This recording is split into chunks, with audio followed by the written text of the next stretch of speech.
Hello and welcome to our YouTube channel. Probably you're sitting at home and you're wondering what to watch. Right now we're going to be reviewing a series of the Survivor show. We hope you enjoy and do stay tuned to learn a couple of lessons from the show Survivor. Hello and thank you so much for tuning in. My name is Wilbert Motoko and I'm with... My name is Praise Motoko. Okay, cool. We are here to share some ideas from the Survivor series. I don't know whether you have heard about Survivor. So we want to learn some leadership, some entrepreneurship and life lessons from the Survivor series.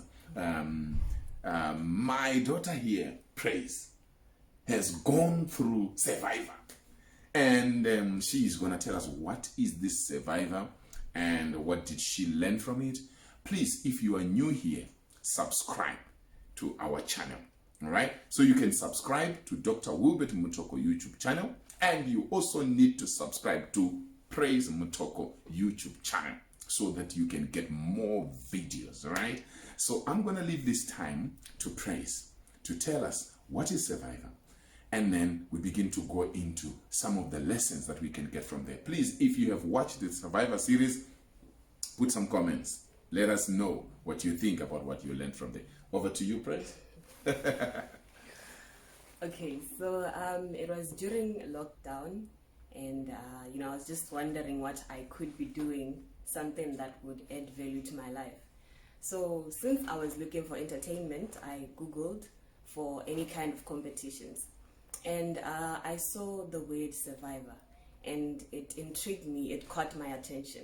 So I went to YouTube and I watched the series. This was a 2006 series. I don't quite remember the season, but that is the one that I watched. And it was 18 hours long, but I was too captivated to keep on watching. You know those kind of shows where you keep on watching, you can't really stop because it was so interesting. So, and I also learned quite a lot from these series, from how life functions in generally, what kind of a world we are living in. So the Survivor show is a show whereby there are 20 contestants in the beginning. And these 20 contestants are divided into two groups. In these two groups, they will compete amongst each other during challenges for prizes such as food, or for them to not to go home. So during these competitions, they will keep on competing until there is one winner. That one winner is the ultimate survivor. So the ultimate survivor walks away with 1 million rand. So from that we could see that there was a lot of competition, a lot of strategy going on, a lot of psychology and betrayal as well, a lot of stealing as well.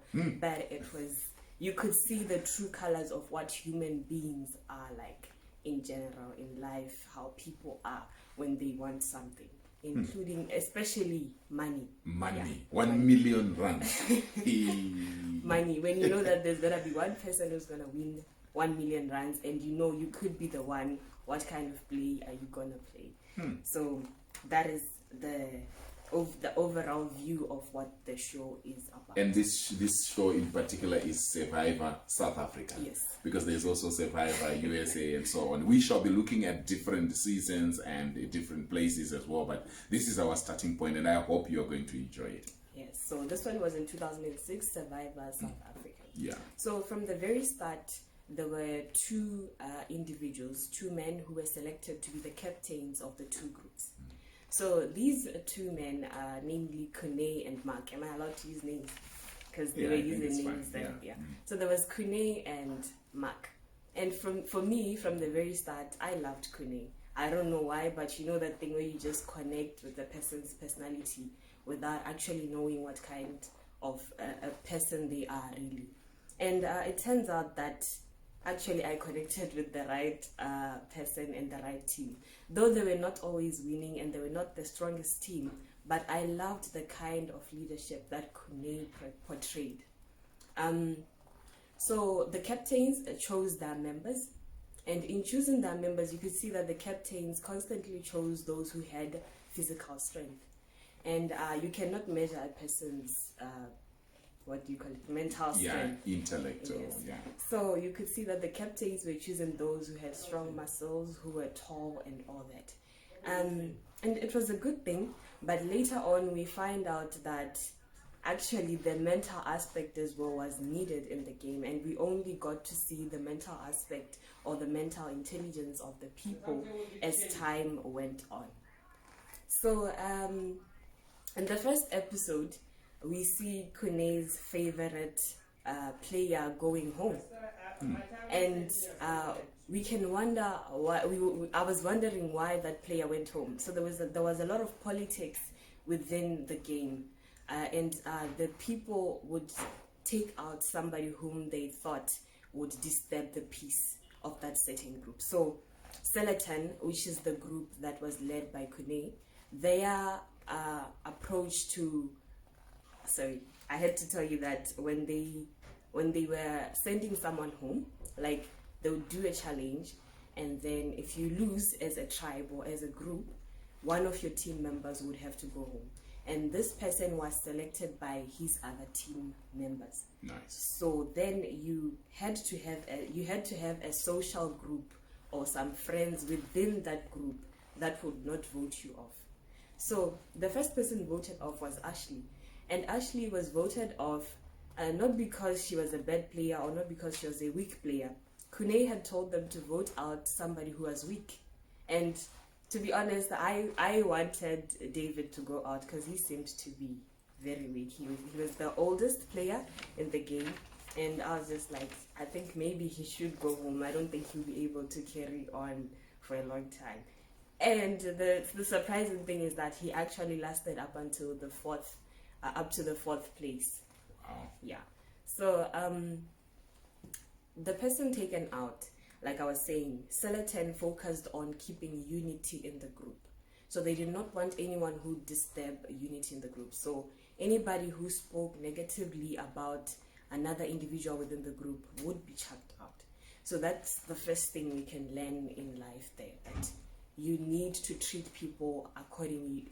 You need to treat people in the right way. If you don't, no matter how strong you may appear to be, you will obviously be taken out because people cannot deal with the kind of personality you have. Whereas on the other side, Utara, the group led by Mark, this group was, I would say, a lot more divided. It was less of a family. They would just select out according to whom they felt like was a threat to them. They would just take out in that order. So that was the main difference between the two leaders.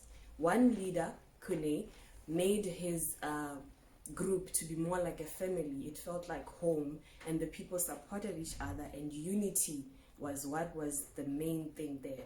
That's a type of leadership whereby you motivate your team and you focus more on providing unity or making your people to be united for one main goal. Whereas on the other side, I don't know which type of leadership is that. What is it called? Where they work together. Yes, where they work. Usually that's a transformational leader. Yeah, they are concerned about their people. They want to empower their people. They want teamwork. It's more of transformational leadership style. Okay, I didn't know that, so I'm also learning. So that was transformational leadership. Whereas on the other side, we had Captain Mark. Captain Mark was not involved in the politics that was happening within the game. He wasn't concerned who was going home or what. He would just tell the people, let's go and play. And there's a certain time when actually some team members were very emotional or hurt because they were not given a chance to explore their talents. Like there was one woman who was a martial artist, and in a certain challenge they had to balance some things, and you know, a martial artist would be good at that, but she was denied that opportunity. And you know, there was a lot of resentment in that group because people were not given a chance. He did not know the strengths of his group members, so then he wasn't able to maximize their potential. And you find out that those people went away without actually feeling like they had done something. So I don't know what kind of leadership that is. That sounds to me like more of laissez-faire. Laissez-faire. There are certain kinds of people in leadership positions who are sort of detached from what everybody is doing, and they don't want to be seen to be influencing anybody. Do as you like. It's laissez-faire type of leadership. A laissez-faire. Yeah. So Mark was a laissez-faire kind of leader. He just stayed away from what was happening. And though Selaton wasn't the most strongest team, but they really fought hard. They had a lot of teamwork, and you would find out that when they won, it was, there was that joy you felt, unlike these ones. These ones would win because they were, I would say they were stronger. So most of the time they would win. But when Selaton won, it would be more, you'd feel that joy, that happiness, there was that unity that we have done something together. Right. Yeah. So it was amazing to actually see that. Okay, and then now coming to the kind of people who were in the groups. On the Uttara side, the team led by Mark once again, they were very sneaky people who were very, very sneaky. People who were prone to betraying each other. They just wanted the money. Nothing else. So I remember this other time when the two groups when they had reduced to a certain level, and these two groups were now swapped, like certain individuals were swapped such that certain individuals went this side and others went the other side. So they swapped groups for a certain period of time. So there was this lady known as Jenna. She was on the Selaton group. She was a very good team player, and Kune really liked her because she showed a lot of potential and she had a lot of mental power. But unfortunately, during the swap, it happened that she went to the Uttara tribe. Now, Kune and his team, knowing very well what kind of people are on the other side, they decided to put an idol. They call it an idol, but it's something that helps you to not go home. Like you could present it, and then you will be allowed not to go home, but instead you select somebody else to go home. So they put it inside her bag in order to try and save her, because they knew that once she gets to that side, they were gonna lose. So what happened during the swap was that a lot of strong people went to the Selaton team. Now you can imagine there was strength, there was unity, there was teamwork. So it became a very, very strong team, the Selaton team now. It was now too strong. It was too obvious that Uttara was going to be losing now. So Uttara was losing. Uttara lost the first challenge when they had swapped. And Jenna was on the front line. She was going to be chopped out because they wanted to reduce the numbers. Like there was still this competition, because towards the end they would merge once again, and still they would determine the winner depending on the original Selaton and Uttara tribe. So they wanted to take her out so that they reduce the numbers of the Selaton tribe. So she was on the front line, and Kune, knowing what's going to happen, he puts the idol to try and protect her. And Jenna gets to the other side. She has been, in a family. She's been in a home with lovely people where you wouldn't expect anyone to steal. So she gets there. She's a little bit careful, of course, with her bag. But the people make a plan. In fact, what Kune did was that he actually gave them a hint, because he came, I don't know what other way he could have done. He came to Jenna and told her, I've put something inside your head. So they were listening, and they heard. So obviously she had become a target. So she's trying to protect her bag, of course, but then they plan. So it was Shane and the other guy, I forget his name, but Shane and Miriam were at the top, were at the front line there. They wanted that idol. So they influenced this guy to take her for a walk, right? And then they remained and they searched her bag and they took the idol. Yeah, that was so sad. That was the saddest part, and I really didn't like Shane and Miriam for that. They were too sneaky, and I hoped that they would not win. So anyways, we'll see who won later on. So They stole the idol. Now they had 2 idols. So it wasn't the first time that they were stealing. They actually, first of all, stole from their own member who was there at Utara. They stole an idol from him. Now they stole from her. So they had 2, and they shared amongst each other, and they thought they were safe. Yeah, cool, nice. And Jenna was voted out. She went out. That was quite sad. Even the other team were shocked. They were wondering what happened. We thought we had managed to save her, and that is what happened at that stage. So from that you can learn that though you can be a nice person, the nice people in this competition really suffered. They didn't get to win at all. In fact, when you were spotted as being nice to everyone, you would become a target to be taken out. Because if you are nice to everyone, you would get the votes for you to be voted as the winner towards the end.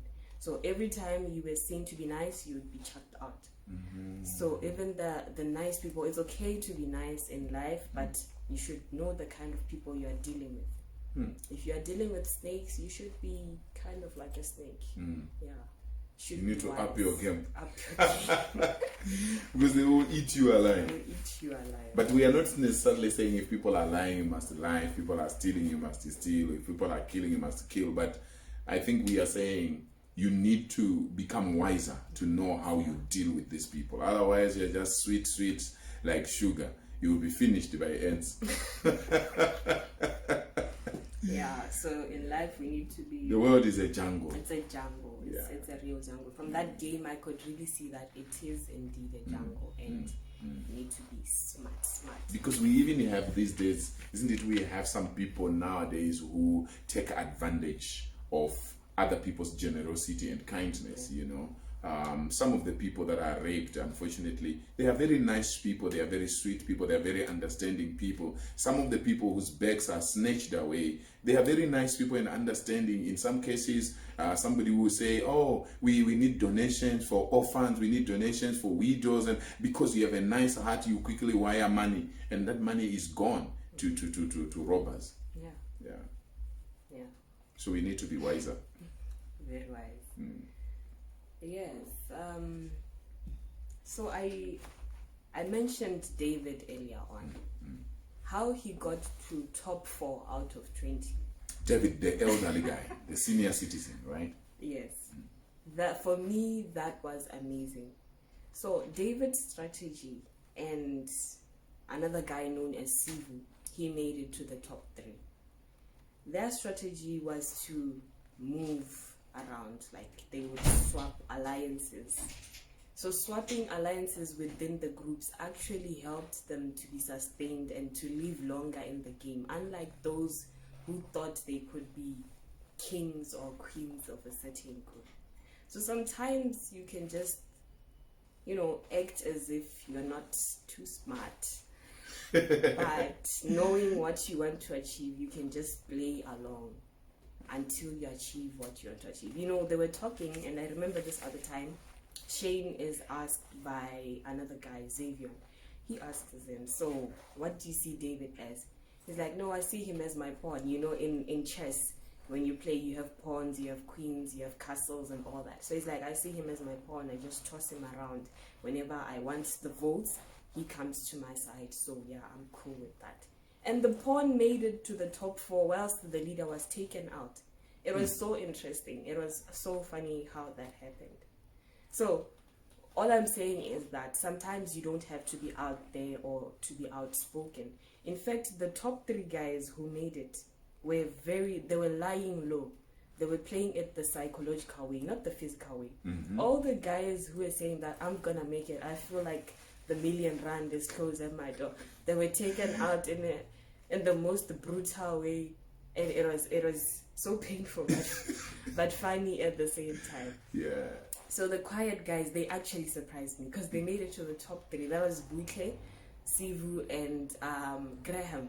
Graham for me was the deepest psychologist I've ever seen because he played his game smart.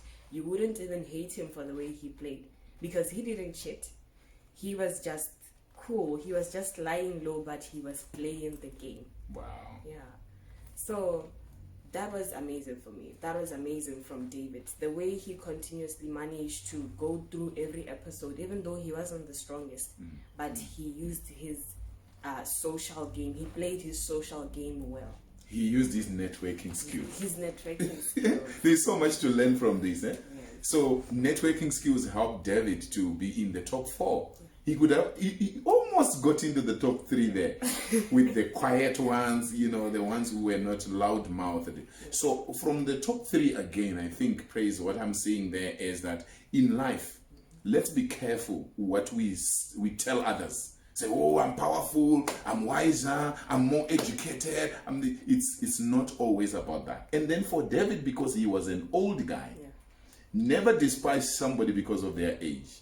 David was not physically strong. He looked like an old man who doesn't know what he's doing. But see, he was in the top 4. Never disregard anybody because they are too young or maybe they are old. As long as they are using their mind, they could do something amazing. Strategy. There was a lot of strategy in that game. Yeah. A lot of strategy. So Graham, for me, really played the game. So there came a time when he actually had to betray some of his best friends like Moira, because he knew that Moira was too strong. Moira was too smart. She's the lady who knew how to play her game, and though she was his best friend, he decided to take her out, and it was painful. He was actually crying, but he had to do it because he wanted to win. So there was strategy there. And I remember how Marian, the one who stole the idol together with Shane, how she was taken out. So on the day when they knew that they were in trouble, because now they were the outsiders after the merge. They were now the outsiders, and they knew they were on the front line. So they come to the tribal council, and they're about to be taken out. And they vote out Shane. And Shane plays the idol for Miriam, thinking that they have voted for her instead. And instead, we actually find out that it's Shane who has been voted out a lot. But then Miriam, I don't know how she managed to think that they had voted for Shane more, and she instead played it for Shane. Right? Shane had played it for her, but she played it back for him. Like they were best friends in all their stealings and their sneakiness. They were best friends. So that night, they managed to save Shane, but Miriam had to go out. So that for me was a happy moment. One of the snakes had gone home, so they wouldn't make it to the top 3. That was exciting. That was amazing. So sometimes you may think you are too smart and you're gonna make it simply because you're cheating, but there are no shortcuts in life. If you're playing your game in a wrong way, if you're playing your game cheating, that you will be caught somewhere along the way. You won't make it to the final top. For me, that was exciting. That was relieving. I would have been really hurt if any one of them won, but yeah, they didn't. Cheating. Yeah, you hear that, guys. You might be excited for a moment because you are cheating, but it will catch up with you later. Better be honest, better be straightforward, better be a person of integrity and honesty. Even in your business dealings or at school, don't cheat. Yeah. And Shane, the one that was interesting. Now Miriam is gone. Shane is left. Graham, being smart, he knows that Shane probably has another idol, and he knew that Shane was a smart player. Now Shane was too smart. If they didn't handle him early, he was going to wipe them off so easily because he was too sneaky. So Graham comes to Shane and says, look, I want to be your friend. I hope you can trust me. So Shane is like, okay, I mean, in this game, you have to have a little bit of trust, so I'll trust him. And Graham was serious. They go to the vote, they voted out another person altogether, everything went well. So now Shane trusts Graham. Graham is a seathead, and he's planning who's going to go with me to the top 3. So during the next vote, remember now, remember now they were now merged, and they were now fighting amongst each other. I mean, they were now competing amongst each other for the prize. So they are competing, and if you won, you would get the privilege of not being voted out that night. So there was this particular challenge. a challenge of what is the word? When you are resistant, not resistant though, but when you persevere. Okay. Yes. There was a challenge of perseverance. How long could you persevere? So these people, they were now put on some poles, and they had to hang on to those poles like with their hands. And the longest person to stay there would be the winner. And you know how much everyone didn't want to go home. So it could even go for an hour or 30 minutes. But there was one temptation: ice cream.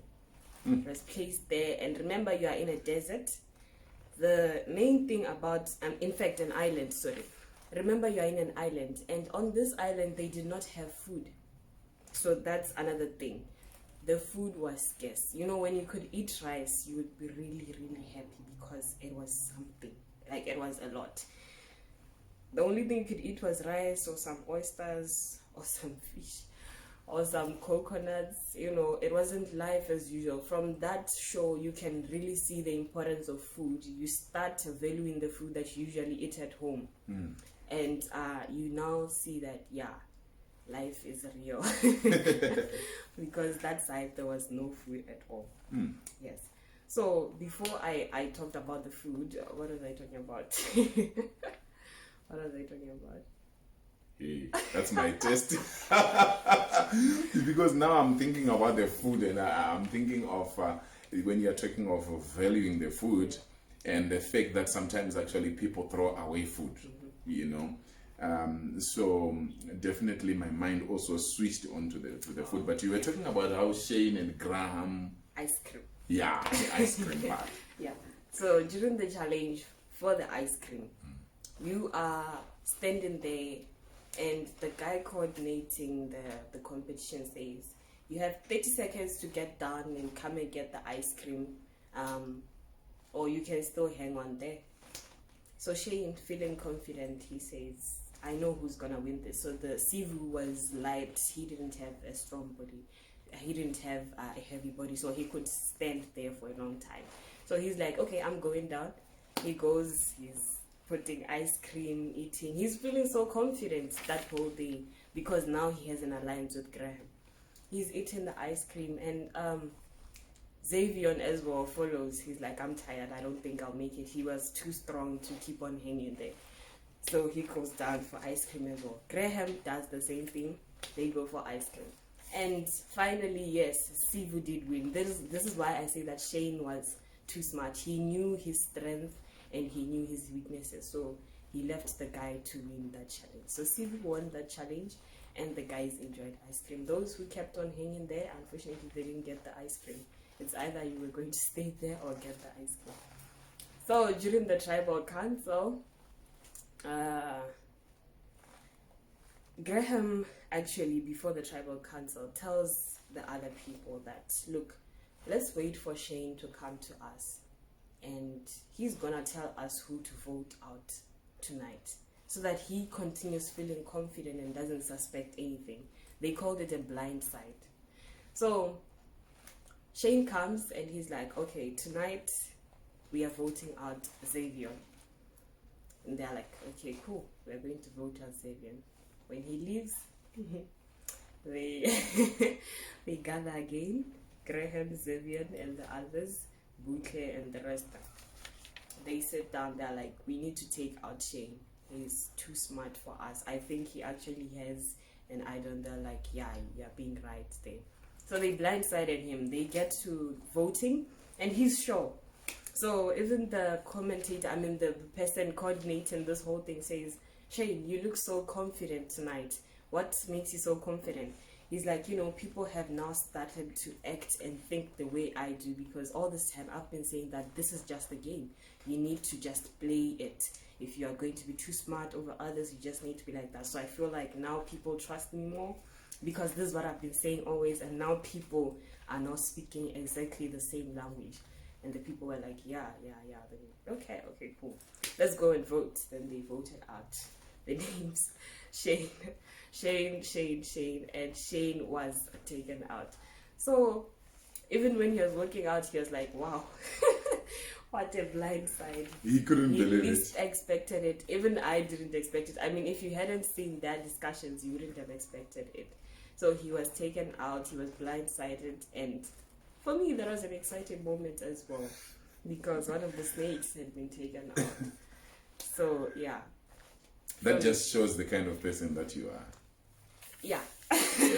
Yeah. You are a person of integrity. You love honesty. You love justice. Yes. Fairness. So it was an exciting moment, but I was also amazed by how Graham played the game. Honestly, he just influenced everybody to do, he was smart enough to influence people to make the right decision. I like it. Yeah. He influenced. Leadership is influence. Leadership is being able to influence people. All of us are leaders in one way or the other, but we can up our game.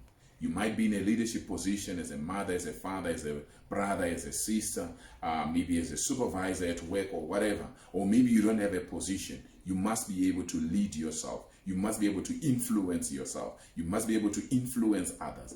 Influence. Graham was able to influence. I like that. Yes. He had a lot of influence, and you could see that this was someone who trusted in himself, and he didn't have to brag about it.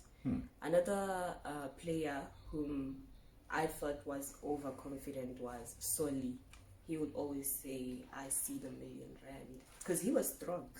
He had a big body build, and he was, really, really strong. But I think he lacked the aspect of influence, and he also lacked the aspect of the social game, the networking. He didn't have that. He just thought that his strength would carry him on, but they really took him out fast because he had the strength, and he always said that he would win. I mean, no one wants that. So they took him out. And so Graham continues to play the game, and we are now towards the final. We have the last three there. We have Butle, one lady standing there, and Sivu and Graham. So Butle for me was a really strong female. She knew what she wanted. During the beginning of the competition, she was actually looked down upon, and she was almost sent home as the first person. But she came out strong, and she became the favorite. I mean, she actually gained that momentum and that trust. So sometimes people can look down upon you maybe because of how you look, but if you prove to them, if you show them that this is what I'm made of, and she really showed that. She's a businesswoman in real life, not in the game. And I loved how she played her game. Quiet but smart.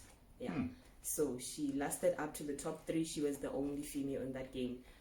Most of the females were taken out because the guys were like, these ladies are too smart, they will outsmart us.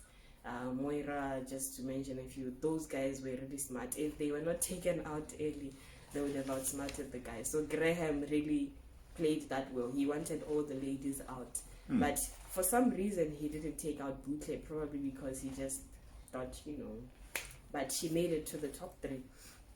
And yes, we are on the top 3, and people are now asking each of the participants, why do you think I should vote for you?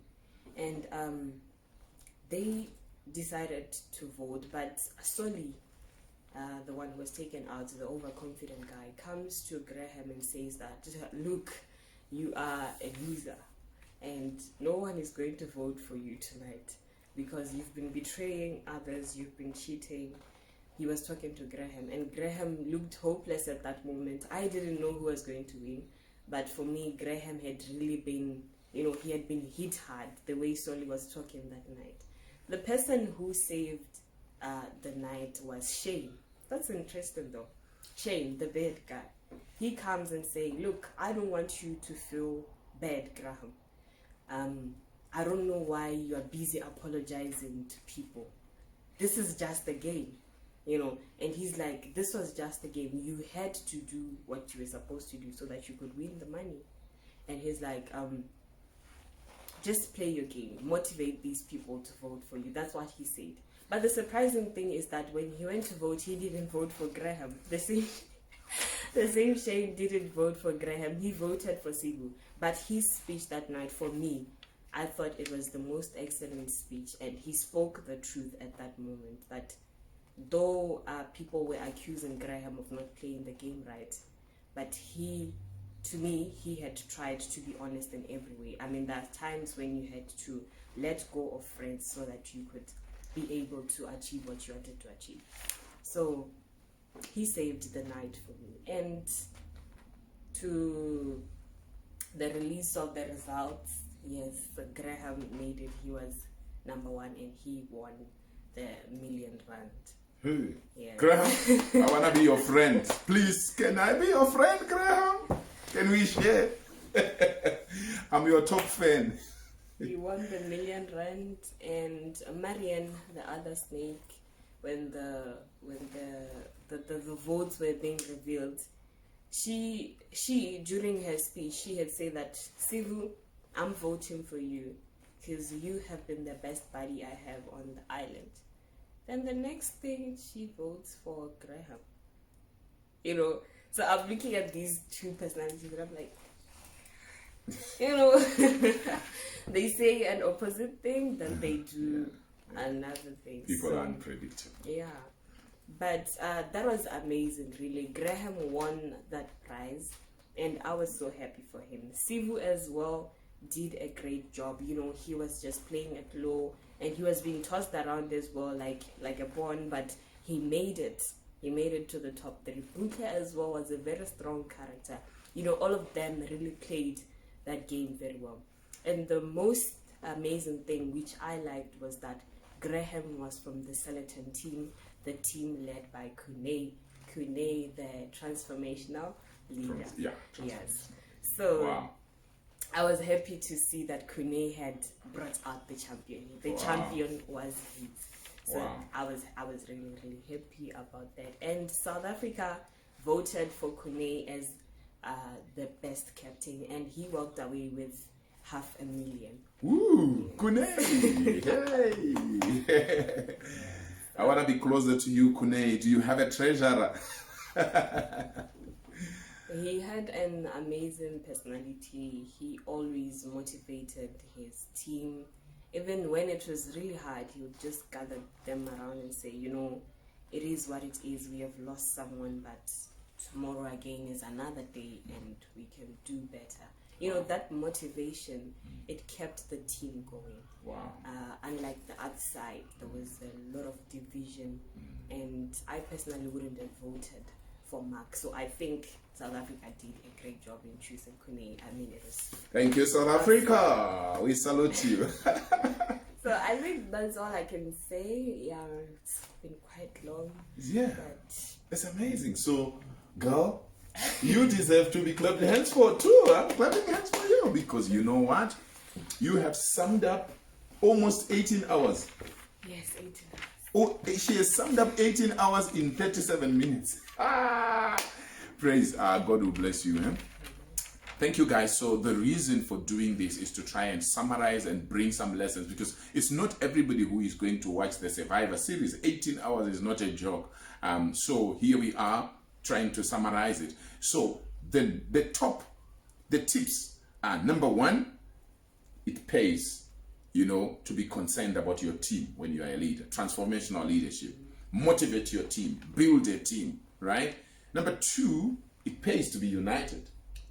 You need to be united. It's very important if your team is going to work best, or maybe whether you are a family, or you are at school, or you are in an organization, whatever it is, or you are a country, it's important to be united. Number three, don't judge a book by its cover, guys. David kept on going higher, even though he was an old man. So sometimes we judge people without really realizing that, it's not always about the strength outside. But number four, use your brain. Some people say, use your medulla oblongata. Use your brain. That brain, you were given it for a purpose. So when you use your mind and you strategize, and also number five, play it low. Don't always make a lot of noise when you are, playing the game of life. Because now here we are talking about the game of life or the game of business, whatever it is. Play it low, humble yourself. Don't think that you are everything. I have these 5. Number 6, networking. It's important, guys, to network. You can see how David was doing extremely well, and Graham and the others, they were good at socializing and building social capital. So you must network. It's very important. If you don't take other people seriously, you can't go far. Is there anything I left out? You should be wise. You should be There are wise. snakes out there. Be smart. There are snakes out there. They will eat you alive if you don't up your game. Could there be something else? Okay, guys, if we left out something, please put it in the comments. Thank you. Bye-bye.